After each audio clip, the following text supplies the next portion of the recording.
ছাত্র জনতা গণহত্যা ১৬ বছর ধরে গুম খুন এবং অর্থ পাচার মামলায় স্বৈরাচার পলাতক শেখ হাসিনার বিরুদ্ধে আদালত গ্রেফতারি পরোয়ানা জারি করলে ভারত বাংলাদেশ বন্দি বিনিময় চুক্তি অনুযায়ী তাকে ফেরত দিতে হবে।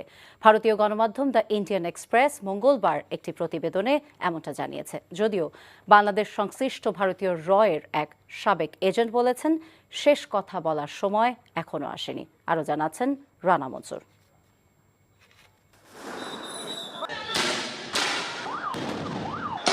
বাংলাদেশে ছাত্র জনতার গণ অভ্যুত্থান দমন করতে হাজারো প্রতিবাদকারীকে জুলাই আগস্ট মাসে হত্যা করেছে স্বৈরাচার শেখ হাসিনা।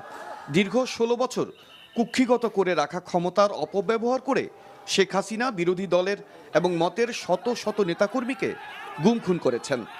শত বিলিয়ন ডলার বিদেশি ঋণ নিয়ে বড় বড় প্রকল্পের নামে বিপুল পরিমাণ অর্থ লোপাট এবং বিদেশে পাচার করে